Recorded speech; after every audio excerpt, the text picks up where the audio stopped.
Assalamualaikum warahmatullahi wabarakatuh. Innal hamdalillah nahmaduhu wa nasta'inuhu wastaghfiruhu wa na'udzu billahi min syururi anfusina wa min sayyiati a'malina. May yahdihillahu fala mudhillalah wa yudhlil fala hadiyalah. Asyhadu an la ilaha illallah wa asyhadu anna Muhammadan abduhu wa rasuluh. La nabiyya rasulullah ba'dah. Pertama-tama mari kita panjatkan syukur kepada Allah Subhanahu wa taala yang telah memberikan kita kenikmatan dan kemudahan sehingga kita bisa berkumpul di tempat ini tanpa adanya masalah. Yang kedua, mari kita panjatkan sholawat kepada Nabiullah Muhammad SAW yang telah membawa kita dari zaman kegelapan menuju ke zaman terang benderang, yaitu Adinul Islam. Bismillah, perkenalkan nama saya Yuriko Alfiano Kafiru dari Halaqah Imam Al-Kisai. Saya duduk di sini bertujuan untuk kultum singkat dengan judul Melawan Hawa Nafsu.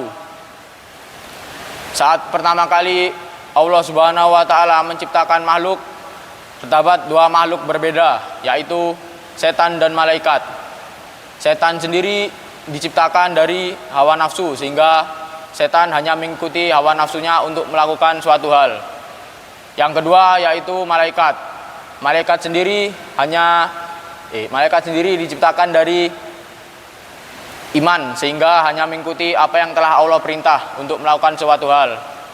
Setelah Allah menciptakan dua makhluk tersebut, Allah menciptakan makhluk baru yaitu manusia. Manusia sendiri diciptakan dari iman dan hawa nafsu sehingga manusia harus bisa mengontrol kedua hal tersebut. Dan jika manusia tidak bisa mengontrol hawa nafsunya, manusia bisa lebih buruk dari hewan. Dan jika bisa mengontrol hawa nafsunya, manusia sendiri bisa lebih mulia daripada malaikat. Namun di dunia kita ini banyak sekali orang-orang yang tidak bisa mengontrol hawa nafsunya. Padahal dalam hadis sendiri sudah dijelaskan, afdolul jihadu an yujahidar rajula nafsahu wa huwa, dalam hadis riwayat Imam Bukhari. Yang jika diartikan artinya adalah jihad paling utama adalah melawan hawa nafsu diri kita sendiri. Kenapa hadis tersebut menjelaskan hal itu?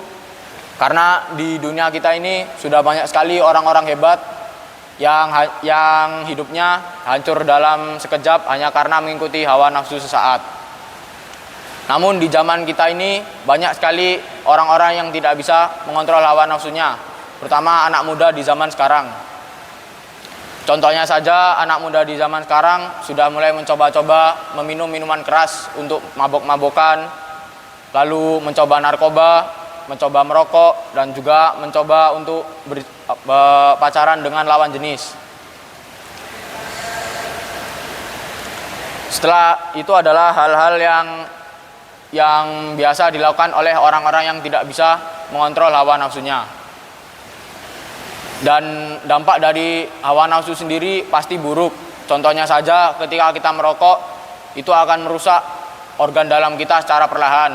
Lalu ketika kita mencoba narkoba, mungkin kita akan nge-fly sementara, lalu setelahnya itu justru akan merusak otak kita sendiri. Dan yang paling sering saya lihat adalah ketika anak muda lebih fokus pacaran daripada fokus kepada pendidikan. Padahal jika kita terlalu fokus untuk pacaran, justru kita bisa menghancurkan masa depan kita sendiri.